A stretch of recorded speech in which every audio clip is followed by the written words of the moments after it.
전하고 있고요.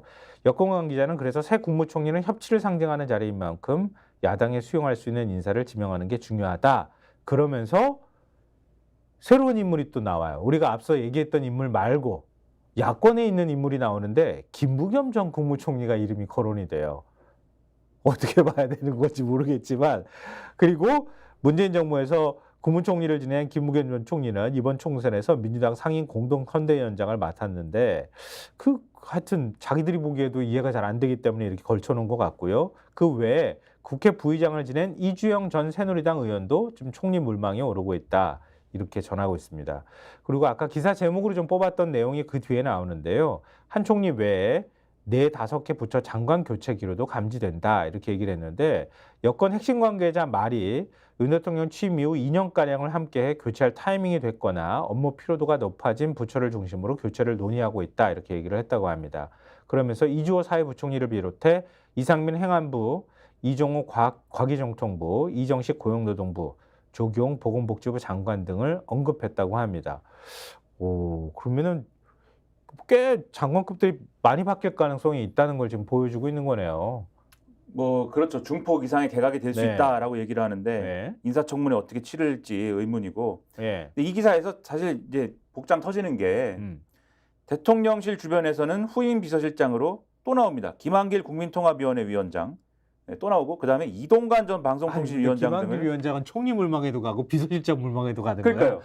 그리고 또 복장 터지는 게 이동관 전 방송통신위원장 등을 그래 맞아. 이동관 이름이 나오더라고요. 거론한다. 그다음에 지금 시민사회 속 공석이죠. 황상무 씨가 막 그래가지고 지난 대선 때 윤석열 캠프의 정무실장을 맡았던 신지호 전 새누리당 의원은 공석인 시민사회 속이나 차기 정무수석 후보군으로 언급된다.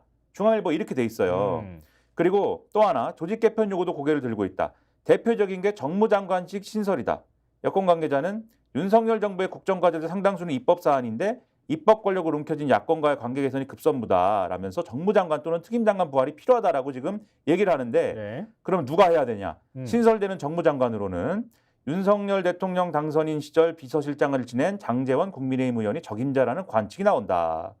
계속 이름이 장제원 의원은 거론이 됐었어요. 왜냐하면 임명직은 가지 않겠다.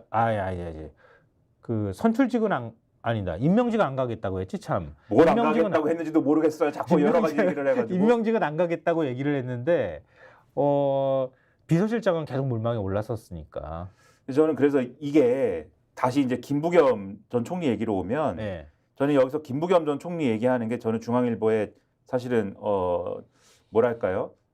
희망사항이라고 봅니다. 왜냐하면 희망사항이지 그 말이 됩니까? 그렇죠. 바로 선거에서 직전에 지금 상임선대위원장을 한 사람을 끌고 가가지고 총리를 임명하냐? 그렇죠. 왜냐하면 정치 이게 도의가 없는 거지. 그렇죠. 이게 사설이랑 수미상관을 이뤄요. 중앙일보 오늘 사설 제목이 뭐냐면 나라 위기 극복을 위한 여야 협치가 총선의 명령이다인데 이 사설이 깁니다.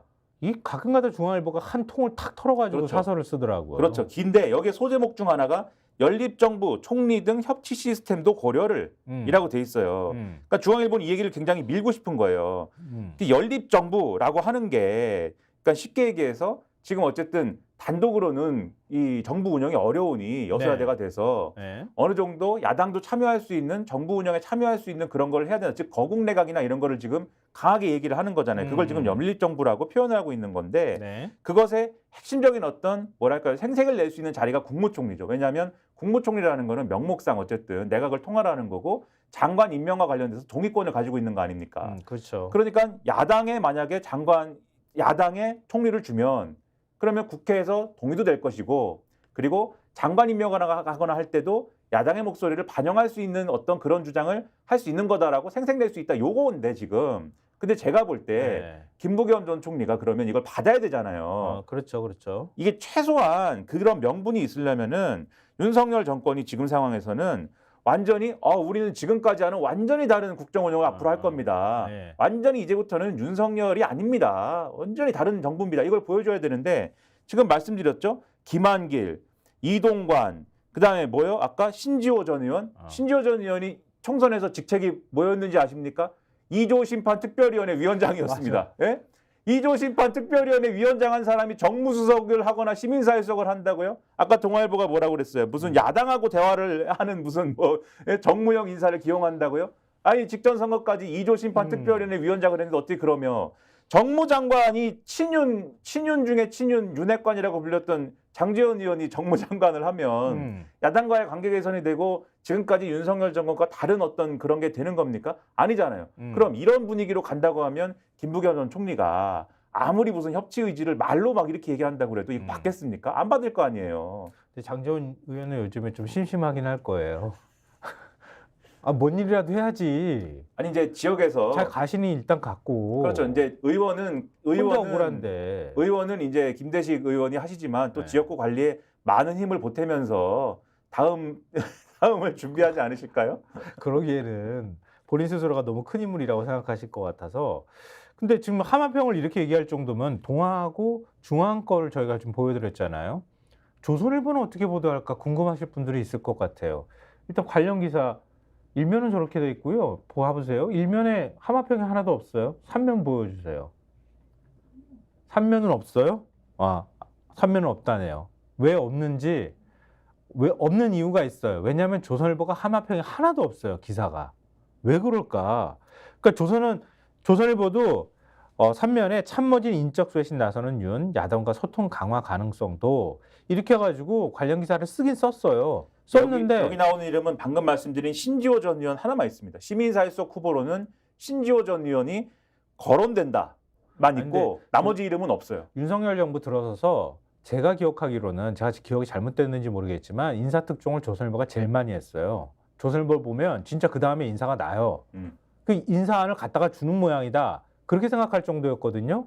근데 지금 총리를 찾고 있는데 왜 근데 조선일보에는 총리 물망에 오르는 사람이 언급이 없을까? 너무 신기한 일 아니에요? 희한한 일인데? 제가 넘겨짚기로는 그래서 말이 안 된다고 보기 때문이다. 지금 김한길, 김병준 아까 쭉 말씀드렸잖아요. 네. 이런 분들이 국회에 오면 임명동의안이 과연 처리가 되겠습니까? 그러니까 말도 안 되는 하마평이 나오는 거는 우리는 안 쓸 거야. 그러니까 우리는 좀 더 지켜봤다가 확실한 거 있으면 쓸 거야. 그렇기도 하고 또 일개 안 쓰는 게 또 일종의 메시지죠. 그 말도 안 되는 소리 그만하세요. 말도 안 되는 소리 말이 되는 그만하세요. 얘기를 좀 하고 다니세요. 대통령실에서 얘기가 나오고 있다고는 하던데 네. 웃기는 얘기네. 네. 저 정도 가지고는 택도 없어. 네, 우리는 그거 얘기가 안 된다고 봐서 안 씁니다. 우리는 말 같지 않은 얘기는 안 씁니다. 아니면 세 번째 시나리오. 뭐 그동안에 이번 선거 국면에서 윤 대통령 적극적으로 비판하기도 했고 이번 선거에서 지면 이번 선거에서 지면 대통령 결단해야 된다 그러지 않았어요? 김대중 전 주필이 그렇게 얘기했죠. 어떻게 윤 대통령? 갑자기 그 생각이 나네. 하여튼 그렇게 얘기할 정도로 얼마나 불편했겠어. 그런 칼럼 읽었을 때 대통령실에서 조선일보 취재 거부, 조선일보한테 얘기 안 할 거야 이렇게 할 그랬을 수도 있죠. 삐져가지고. 그랬을 가능성도 있지 않을까. 그렇게 스픽스는 말하는 언론입니다. 대세는 유튜브, 그중에서 스픽스. 좋아요, 댓글, 구독, 알림 설정. 여러분이 저희를 사랑해 주시고 우리가 여러분을 사랑하는 4가지 방법입니다.